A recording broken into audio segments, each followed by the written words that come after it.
నమస్కారం, నా పేరు వినయ్ కుమార్. దూరదర్శన్ వార్తలకు స్వాగతం. ముందుగా హెడ్లైన్స్ చూద్దాం.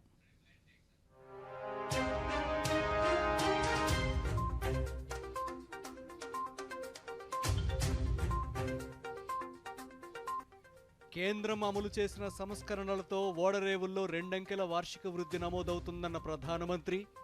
కొచ్చి షిప్ యార్డ్ వద్ద 4,000 కోట్ల రూపాయల అభివృద్ధి పనులను జాతికి అంకితం చేసిన నరేంద్ర మోదీ. దేశంలో పేదరిక నిర్మూలన, అభివృద్ధి బీజేపీతోనే సాధ్యమన్న ప్రధాని. కొచ్చిలో బీజేపీ శక్తి కేంద్రాల ఇన్ఛార్జీలకు దిశానిర్దేశం చేసిన నరేంద్ర మోదీ.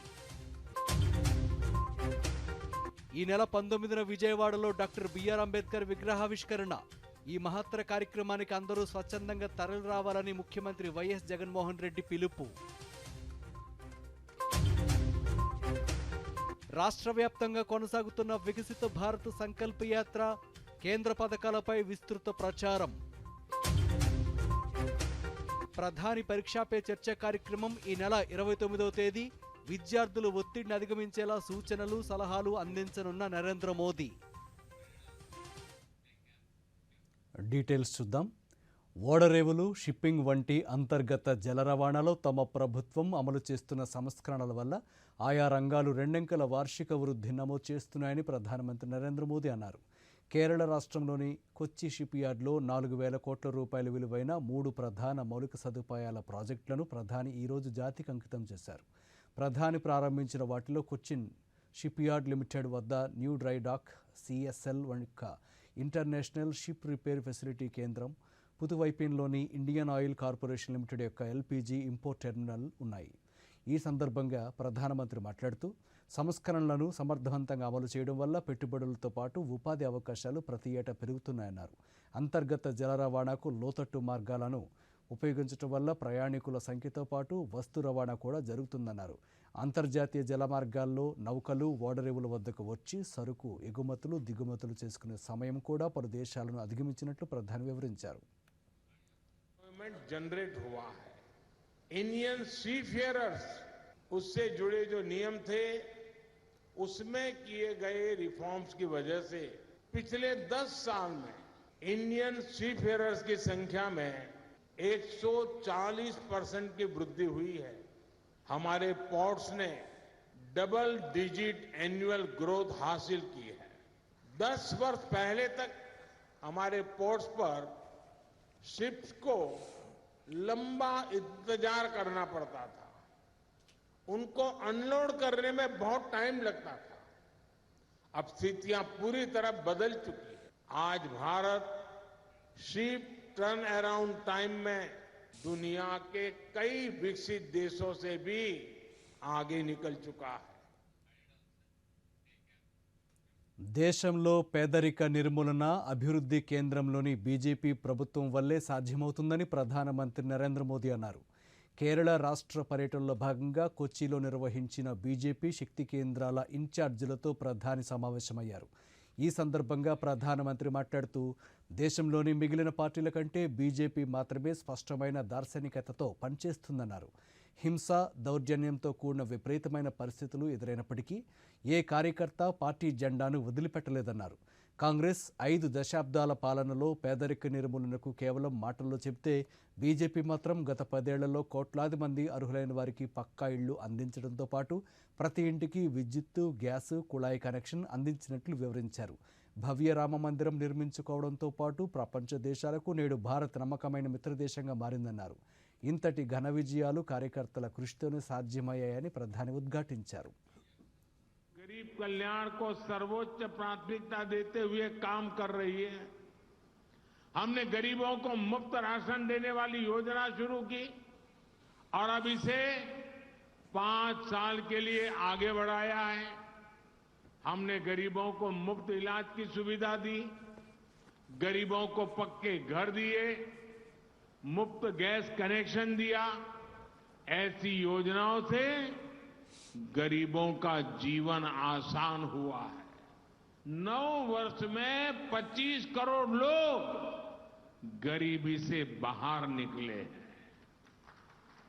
जिस देश में 5 दशकों तक कांग्रेस जैसे दलों ने सिर्फ गरीबी हटाओ का नारा दिया, वहां सिर्फ 9 साल में लगभग 25 करोड़ लोगों का गरीबी से बाहर निकलना, ये बहुत बड़ी बात है। ये दिखाता है कि विकसित भारत बनने के लिए हमने जो दिशा तय की है, जिस रास्ते पर चल रहे हैं, वो रास्ता सही है। ప్రధానమంత్రి నరేంద్ర మోదీ కేరళ పర్యటనలో భాగంగా ఈరోజు త్రిశూర్ జిల్లాలోని గురువాయూర్లోని శ్రీకృష్ణ దేవాలయాన్ని సందర్శించారు. కేరళలో అత్యంత ముఖ్యమైన పవిత్రమైన క్షేత్రాల్లో ఇది ఒకటి. మహావిష్ణువు 4 చేతులతో శంకు, సుదర్శన చక్రం, కమలం, గదతో నిలబడి ఉన్న స్వామివారు దర్శనమిస్తారు. శ్రీ మహావిష్ణువు పూర్ణావతారమైన ఉన్ని కృష్ణగా ఇక్కడ కృష్ణుణ్ణి పూజిస్తారు. ఈ ఉదయం ఆలయానికి చేరుకున్న ప్రధానమంత్రి నరేంద్ర మోదీకి ఆలయ అర్చకులు స్వాగతం పలికారు. తొలుత ఆలయంలోకి చేరుకున్న ప్రధాని ప్రత్యేక పూజలు నిర్వహించారు. అలాగే త్రిశూర్ సిటీ సెంటర్లోని రామస్వామి ఆలయంలో ప్రధాని ప్రత్యేక పూజలు నిర్వహించారు. ఈ నెల 22వ తేదీ అయోధ్య శ్రీరామ ప్రాణప్రతిష్ఠను పురస్కరించుకుని ఆంధ్రప్రదేశ్, కేరళల పర్యటనలో ప్రధాని అక్కడి ప్రముఖ ఆలయాలను సందర్శిస్తున్నారు.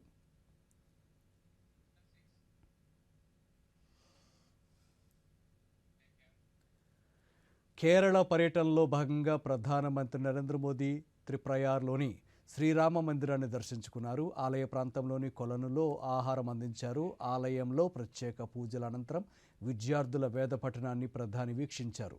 విష్ణు సూక్తాన్ని చిన్నారులు ఆలపించగా ప్రధాని ఎంతో ఆసక్తిగా వీక్షించారు. అనంతరం ఆలపించిన శ్రీరామ కీర్తనలను తన్మయత్వంతో ప్రధాని ఆలకించారు. అనంతరం వారిని సన్మానించారు. చిన్నారులను అభినందించారు. అలాగే ప్రముఖ నటుడు, బీజేపీ రాజ్యసభ సభ్యులు సురేష్ గోపి కుమార్తె వివాహానికి హాజరయ్యారు. ఈ సందర్భంగా ప్రధాని తన చేతుల మీదుగా వధూవరులకు వరమాలలు అందించి వారిని ఆశీర్వదించారు.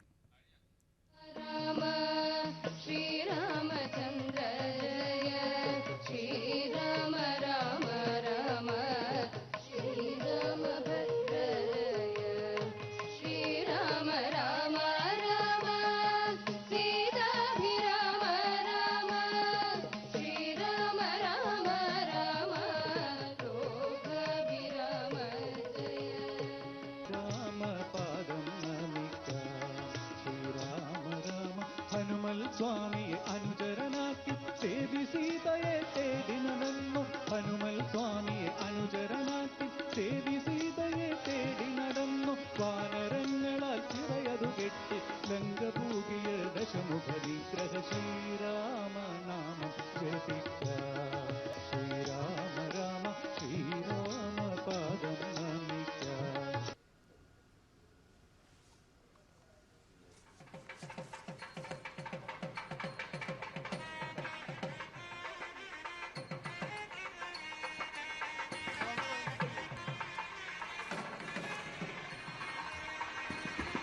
आपको बता दें कि शादी केरल के गुरुवायूर में श्री कृष्ण मंदिर में हुई, जहां प्रधानमंत्री नरेंद्र मोदी ने भाग्य सुरेश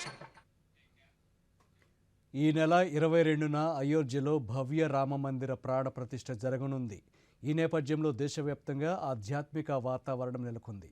ప్రధానమంత్రి నరేంద్ర మోదీ ప్రతిరోజు తన సామాజిక మాధ్యమాల ఖాతాల్లో పలువురు ఆలపించిన రామనామ సంకీర్తనలను విడుదల చేస్తున్నారు. ఇందులో భాగంగా ఈరోజు లతా మంగేష్కర్ ఆలపించిన రామనామ శ్లోకాన్ని ఎక్స్లో విడుదల చేశారు. ఈ ఆనందకరమైన సమయంలో ప్రియమైన సోదరి లతా మంగేష్కర్ సజీవంగా లేకపోవడం లోటుగా ఉందన్న ప్రధాని, ఆమె చివరిగా రామశ్లోకాన్ని రికార్డు చేసినట్లు కుటుంబ సభ్యులు తెలిపారని ప్రధాని వివరించారు.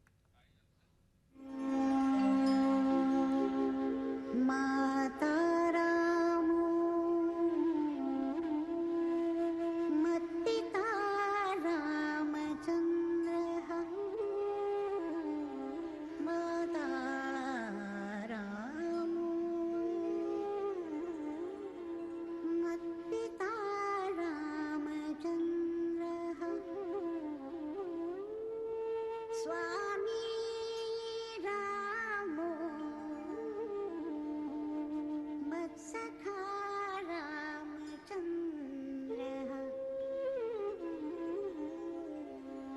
सर्वस्वं मे रामचन्द्र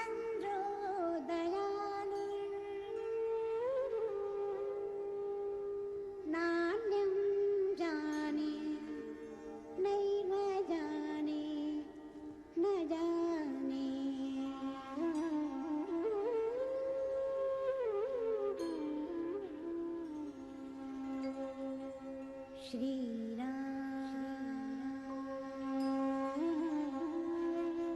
श्री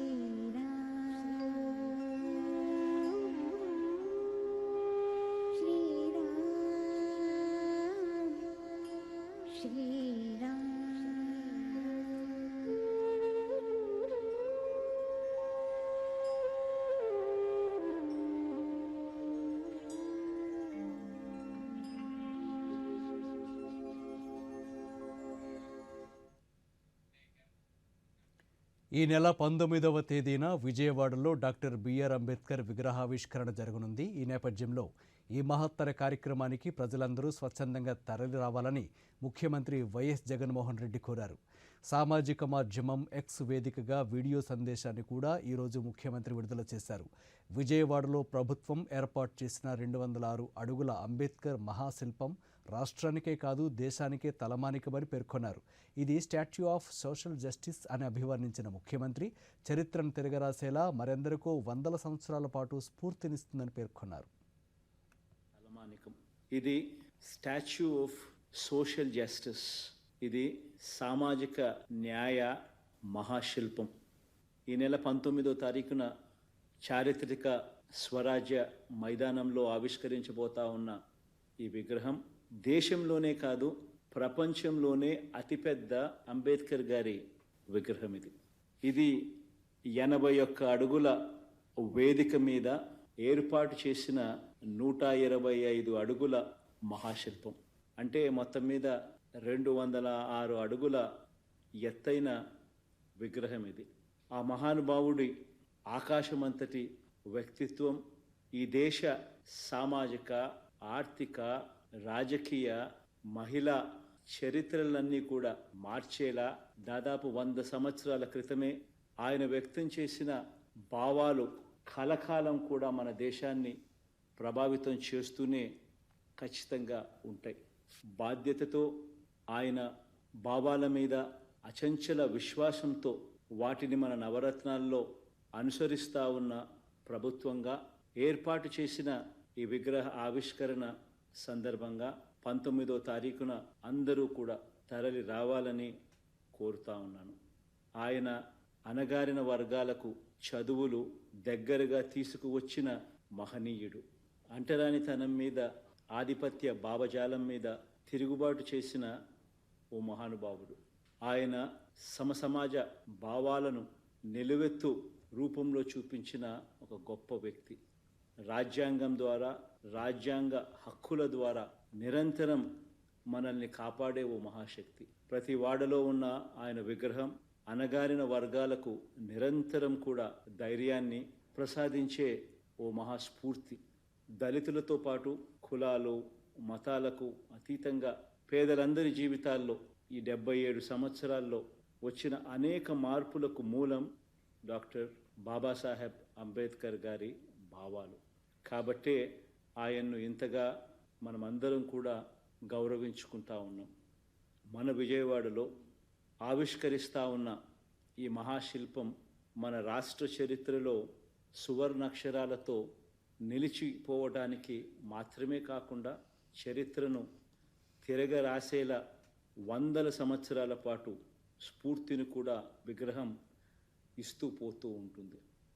ఇది మన సమాజ గతిని సమతా భావాల వైపు మరల్చడానికి, సంఘ సంస్కరణకు, పెత్తందారి భావాల మీద తిరుగుబాటుకు, రాజ్యాధికారంలో పేదల స్థానాన్ని సుస్థిరం చేసేందుకు నిరంతరం స్ఫూర్తి ఇస్తుందని విశ్వసిస్తున్నాను.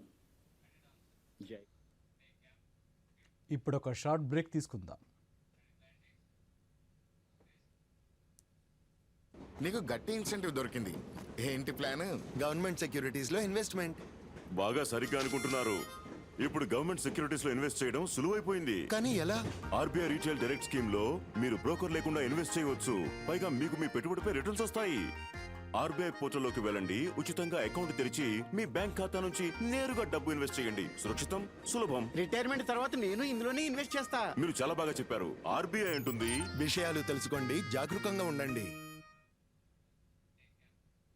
Welcome back. వికసిత భారత్ సంకల్ప యాత్ర ప్రచార రథాలు కేంద్ర ప్రభుత్వ పథకాలపై ప్రజలకు మరింత అవగాహన కల్పిస్తున్నాయని కేంద్ర కమ్యూనికేషన్ శాఖ సహాయ మంత్రి దేవ్ సిన్హా చౌహాన్ తెలిపారు. తిరుపతి జిల్లా శ్రీకాళహస్తి బీజేపీ పార్టీ కార్యాలయంలో ఈరోజు ఆయన బీజేపీ నేతలతో సమావేశమయ్యారు. ఈ సందర్భంగా కేంద్ర మంత్రిని ఘనంగా సత్కరించారు. అనంతరం కేంద్ర మంత్రి మాట్లాడుతూ కేంద్ర ప్రభుత్వ నిధులతో ఆంధ్రప్రదేశ్లో ఎన్నో అభివృద్ధి కార్యక్రమాలను అమలు చేశామన్నారు. కేంద్ర పథకాలు నిరుపేదలకు వరంలా మారాయని పేర్కొన్నారు. గత 10 సంవత్సరాల నుంచి దేశాభివృద్ధి కోసం నరేంద్ర మోదీ అహర్నిశలు కృషి చేస్తున్నారన్నారు. రాష్ట్ర ఎన్నికల్లో బీజేపీ తన సత్తా చాటుకుందన్నారు. पिछले 10 साल से जो देश हित में समाज हित में काम किया है, जो काम गरीब कल्याण का हुआ है, जो काम इंफ्रास्ट्रक्चर का हो, उस सरकार की विदेश नीति हो, सुरक्षा नीति हो या आर्थिक नीति हो, पूरे विश्व में देश की प्रशंसा हो रही है. देश के नेता आदरणीय मोदी जी के नेतृत्व की प्रशंसा हो रही है.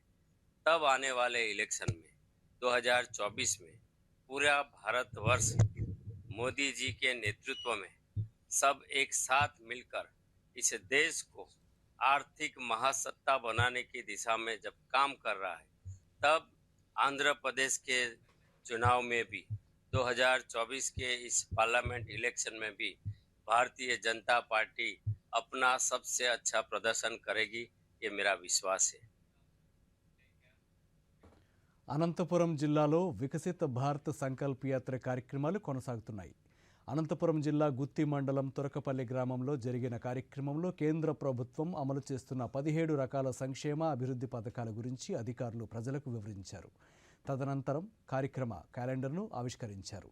ఈ సందర్భంగా పలు పథకాలను లబ్ధి పొందిన లబ్ధిదారులు దూరదర్శన్తో మాట్లాడుతూ ప్రధానమంత్రి నరేంద్ర మోదీకి ధన్యవాదాలు తెలిపారు. కింద ఉచితంగా రైస్ చేస్తున్నారు. ఆ ఇంట్లో ఇద్దరం ఉన్నాము. ఊరికి 5 కేజీలు 10 కేజీలు రైస్ చేస్తున్నారు ఫ్రీగా. కరోనా వచ్చినప్పటి నుండి ఇంతవరకైనా కానీ ఫ్రీగా చేస్తున్నారు. డబ్బులు ఏం తీసుకోలేదు. ఈ పథకం 5 సంవత్సరాలు పొడిగించినారు. కేంద్ర ప్రభుత్వానికి మా ధన్యవాదాలు. నేను రైతుని. పిఎం కిసాన్ కింద నాకు సంవత్సరానికి 6,000 పడుతున్నాయి. 2,000 రూపాయలు 3 తూర్లు వస్తున్నాయి. 6,000 రూపాయలు. మొదటిసారి వచ్చినప్పుడు 2,000 రూపాయలు పొలాన్ని శుభ్రంగా చేసుకున్నాము. 2వ తూరి విత్తనానికి ఉపయోగిస్తున్నాము. 3వ తూరి కూలీ డబ్బులు అట్లా దానికి ఉపయోగిస్తున్నాము. ఈ పథకం నాకు ఎంతో ఉపయోగపడుతుంది. ఈ పథకం పెట్టిన కేంద్ర ప్రభుత్వానికి మా ధన్యవాదాలు. నంద్యాల జిల్లా అర్హత ఉన్న ప్రతి ఒక్కరికి కేంద్ర పథకాలు అందేలా వికసిత భారత్ సంకల్ప యాత్ర నంద్యాల జిల్లాలో విజయవంతంగా కొనసాగుతోంది. జిల్లాలోని కరివేన గ్రామంలో ఈరోజు నిర్వహించిన ఈ సదస్సుల సందర్భంగా గ్రామాల్లో ప్రచార రథం నుంచి ప్రధాని నరేంద్ర మోదీ ప్రసంగాన్ని గ్రామస్తులకు వినిపించారు. కేంద్రం అమలు చేస్తున్న వివిధ పథకాలను వివరించే ప్రయత్నం చేశారు. 400 ఆయుష్మాన్ భారత్ కార్డులను అందజేయడంతో పాటు అర్హత ఉండి పథకాలు అందని పలువురు నుండి దరఖాస్తులను స్వీకరించారు. Central banking director doctor Sanjay Kumar మాట్లాడుతూ జిల్లాలో వికసిత భారత్ సంకల్ప యాత్ర విజయవంతంగా కొనసాగుతోంది అన్నారు. అవినాష్ యోజన మాకు ఇల్లు వచ్చింది. మాకు బిల్లులన్నీ శాంక్షన్ అయినాయి. ఒకప్పుడు మేము మట్టి మిద్దెలో ఉండి ఎంతో ఇబ్బంది పడి వర్షాలకి తెల్లారులు బయట కూర్చుండే వాళ్ళము. ఇప్పుడు ఇల్లు కట్టుకున్నాక ఎంతో సంతోషంగా ఉన్నాము. అలాగే మేము పొదుపులలో ఉండబట్టి వల్ల కానీ మేము చాలా ఉపయోగం ఉంది. మాకు జీవనోపాధులు కలిసినాయి. ఇట్లా మాకు పొదుపులో కానీ లోన్లు తీసుకున్నాము. దానివల్ల జీవనోపాధులు బరగొడ్లేంది, పిల్లలకి చదువులకేంది, ఆరోగ్యాలకేంది అలా పెట్టుకోవడం జరిగింది. కొత్తగా మేము పేపర్ ప్లేట్ల బిజినెస్ కానీ పెట్టాలనుకుంటున్నాము. నేను ఇప్పుడు మళ్ళా గర్భవతిని.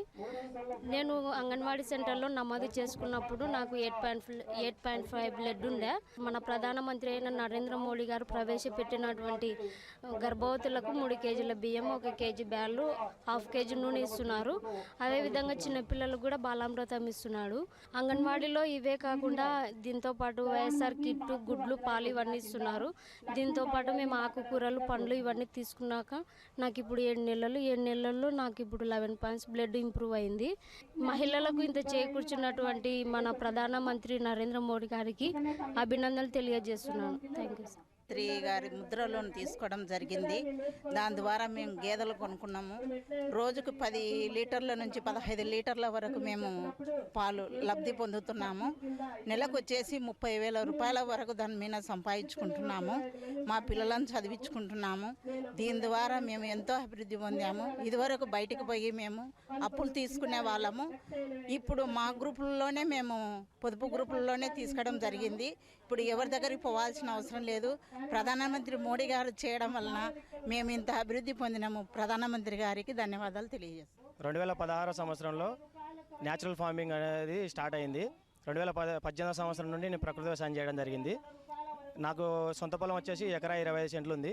ఎకరా 25 సెంట్లలో వరి పంట వేశాను.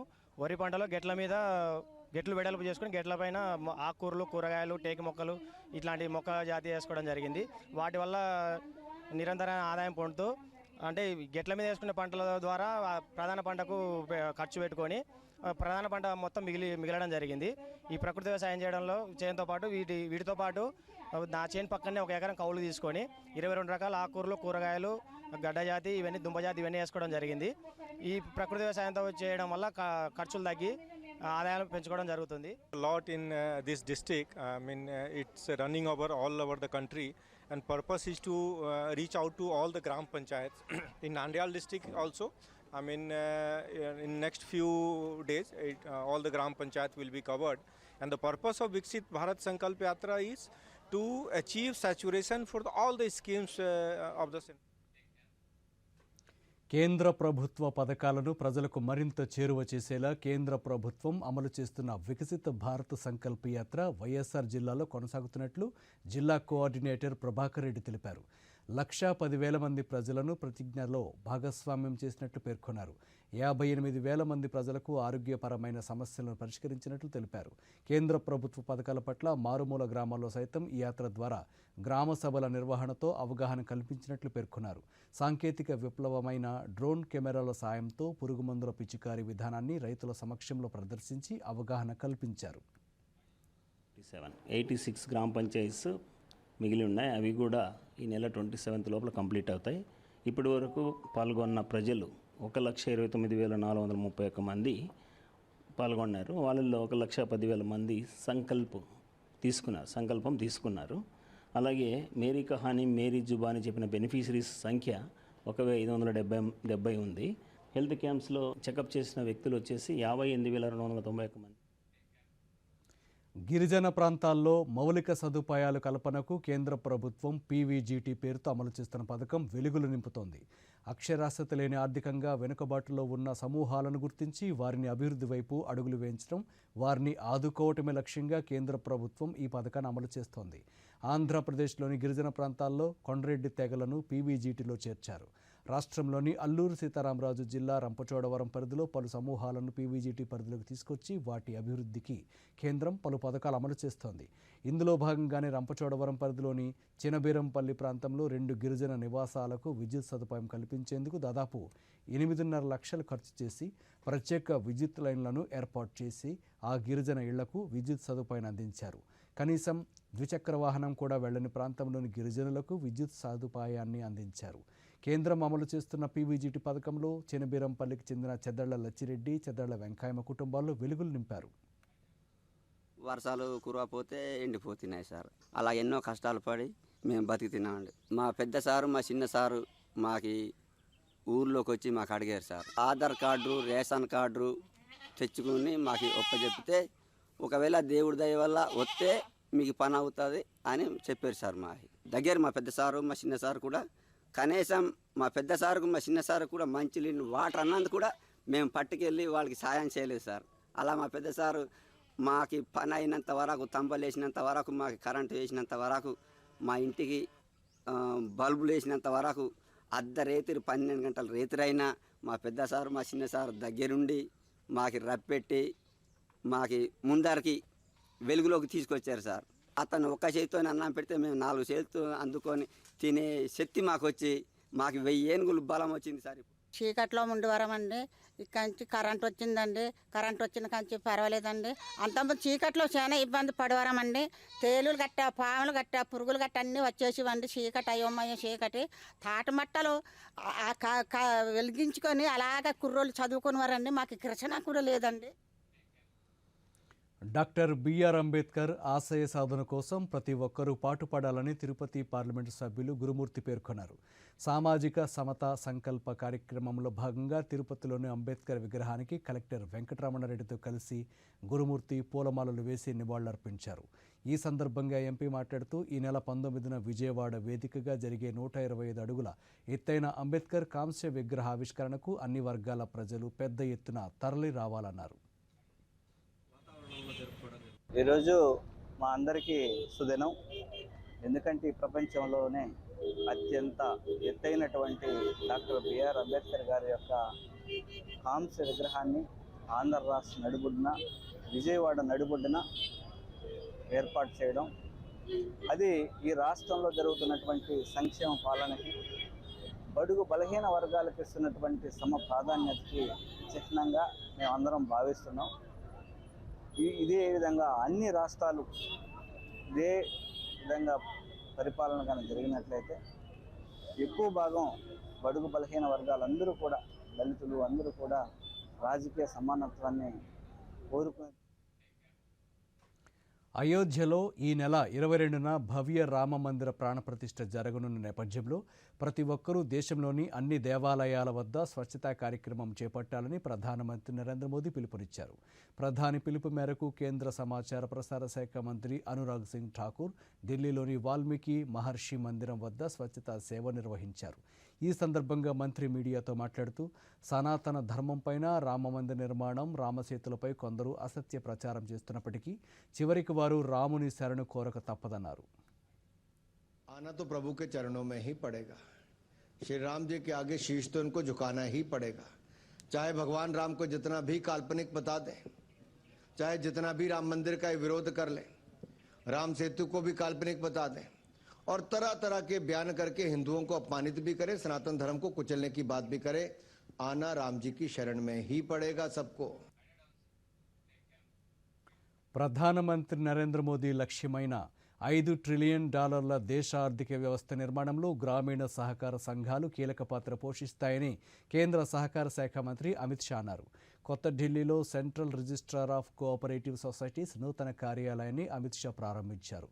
ఈ సందర్భంగా మాట్లాడుతూ గ్రామస్థాయి నుంచి ఢిల్లీ వరకు అన్ని సహకార సంస్థలకు మౌలిక సదుపాయాల కల్పనతో పాటు పూర్తి స్థాయిలో కంప్యూటరీకరించడం జరిగిందన్నారు. తద్వారా రైతులకు వీలైనంత త్వరగా సేవలు అందించేందుకు వీలు కలుగుతుందన్నారు. Multi state cooperative society act में 98 संशोधन के हिसाब से सारे परिवर्तन कर दिए गए हैं. समय के साथ साथ कोऑपरेटिव सोसाइटी के चलाने में जो कई प्रकार के विसंगतियां भी आई थी, कई प्रकार के दूषण भी आए थे.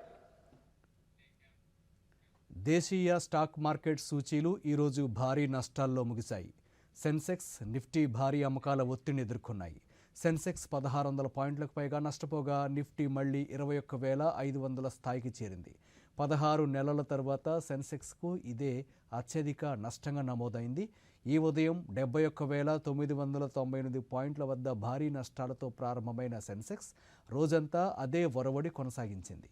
ఇంట్రాడేలో కొన్ని పాయింట్ల మధ్య కదలాడిన సూచీ చివరికి 1,628 పాయింట్ల నష్టంతో 71,500 వద్ద ముగిసింది. నిఫ్టీ సైతం 460 పాయింట్ల నష్టంతో 21,571 వద్ద స్థిరపడింది. డాలర్తో పోలిస్తే రూపాయి మారకం విలువ $83.14గా నమోదైంది. ప్రధానమంత్రి నరేంద్ర మోదీ దేశవ్యాప్తంగా విద్యార్థుల్లో పరీక్షల సమయంలో ఎదురయ్యే ఒత్తిడిని అధిగమించి వారు పరీక్షలకు సన్నద్ధమయ్యేలా కార్యోన్ముఖులను చేసేందుకు ప్రతి ఏటా పరీక్షల ముందు నిర్వహించే పరీక్షా పే చర్చ 2024 కార్యక్రమాన్ని ఈ నెల 29వ తేదీన నిర్వహించనున్నారు. కొత్త ఢిల్లీలోని భారత మండపంలో నిర్వహించే ఈ కార్యక్రమంలో ప్రధాని విద్యార్థులతో నేరుగా మాట్లాడతారు. ఈ కార్యక్రమంలో విద్యార్థులు, తల్లిదండ్రులు, ఉపాధ్యాయులు పాల్గొనేలా విద్యాశాఖ ఏర్పాట్లు చేస్తోంది. ఇందులో భాగంగా పరీక్షా పే చర్చలో పాల్గొనేందుకు నమోదు చేసుకోవాలని, ప్రధాని నేరుగా మాట్లాడే అవకాశాన్ని పొందవచ్చునని కేంద్ర విద్యాశాఖ తెలిపింది. పూర్తి వివరాలకు innovate.india.mygov.in/ppc 2024ను సందర్శించాలని కోరింది. కాగా ఇప్పటి వరకు ఈ కార్యక్రమానికి 1 కోటి మందికి పైగా నమోదు చేసుకున్నట్లు వెల్లడించారు. ఈ వార్తలు ఇంతటితో సమాప్తం. నమస్కారం.